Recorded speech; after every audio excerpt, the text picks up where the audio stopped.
j'ai pas le temps là, je suis pressée là.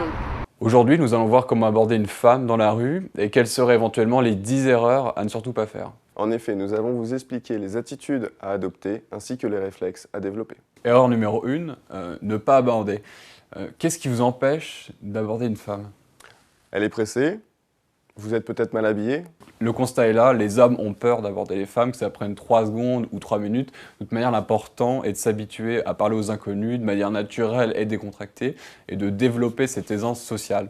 L'important étant de véhiculer l'image de quelqu'un de rassurant et de montrer qu'on n'est pas dangereux, qu'on n'est pas un mendiant, qu'on n'est pas là pour embêter la personne. Aborder n'a rien de dérangeant si cela est fait de manière subtile.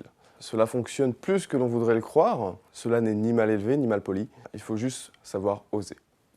Erreur numéro 2, aborder par derrière. Vous croisez une belle femme, vous échangez des regards, elle vous plaît, et puis le temps de vous rendre compte que finalement ça vous dirait bien de l'aborder, elle est déjà loin derrière vous. Alors réflexe, qu'est-ce que vous faites?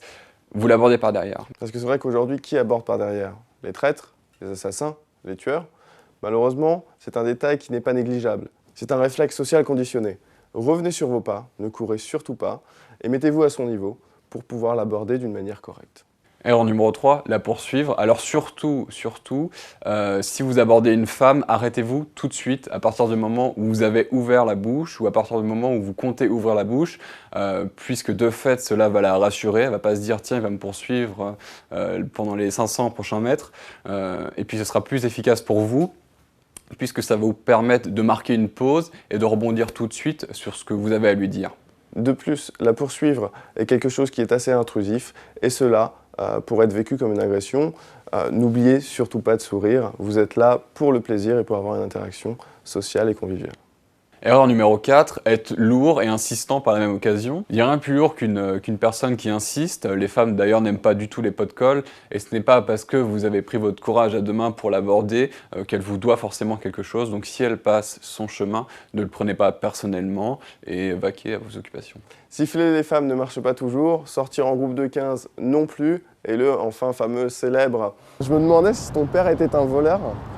Parce que il a volé les étoiles du ciel pour les mettre dans tes yeux. Enfin, est toujours obsolète. En effet, il faut parfois persévérer 1, 2, voire 3 fois sans tomber dans le côté lourd.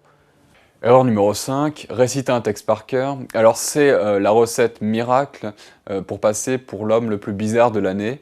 Réciter un texte sans talent la plupart du temps, en pensant appliquer une formule magique est véritablement une idée à proscrire. Résultat, elle vous regarde et espère que cette situation ne s'éternise pas.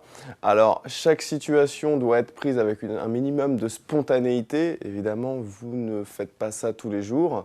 Pourquoi ne pas essayer de lui dire tout simplement qu'elle a un style qui sort de l'ordinaire et que vous préféreriez vérifier ça autour d'un café la semaine prochaine, par exemple.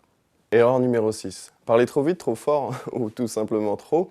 Imaginez-vous dans cette situation. Une femme sublime vous lance un regard profond, elle vous sourit subtilement et s'approche de vous d'une manière élégante et décontractée. Et là, c'est le désastre. Elle bafouille, parle trop vite, trop fort et finit par être incompréhensible. Vous n'avez pas envie de vivre la même chose? Celle que vous aborderez non plus. La clé dans une prise de parole, c'est la respiration. Donc quand vous vous adressez à une personne, n'hésitez pas à baisser le débit pour pouvoir poser vos mots et vos idées. Et contrairement à ce qu'on pense, les silences sont souvent un avantage dans une conversation puisqu'ils permettent d'appuyer vos idées ou à un moment ou renforcer l'atmosphère qui émane de votre discussion. Excuse-moi, en fait, j'aurais très bien pu te dire que je te trouve charmante. N'hésitez pas à vous servir de ces blancs et d'en faire de véritables atouts dans votre conversation. Erreur numéro 7, ne pas assumer. Soyons clairs, vous êtes là pour la séduire. Vous cherchez à récupérer son numéro, la revoir, et plus si affinité. Ne vous excusez jamais d'avoir eu l'audace de venir la voir, même si vous avez fait une des 10 erreurs qui sont présentées dans ces vidéos. Et surtout, ne vous cachez pas derrière un personnage un peu prétentieux ou en essayant de l'impressionner, puisque de toute manière, c'est vieux jeu et ça ne marchera pas. Votre démarche est déjà assez impressionnante, surtout si vous le faites bien. L'erreur numéro 8 qui consiste à ne pas prendre son numéro et à donner le vôtre. Alors généralement, une femme qui refuse de donner son numéro de téléphone, c'est une femme qui veut encore en savoir un petit peu plus sur vous, qui n'est peut-être pas assez rassurée dans le fait de rencontrer un inconnu. Une femme qui refuse de donner son numéro de téléphone et qui vous propose de donner le vôtre est une femme qui ne vous rappellera pas.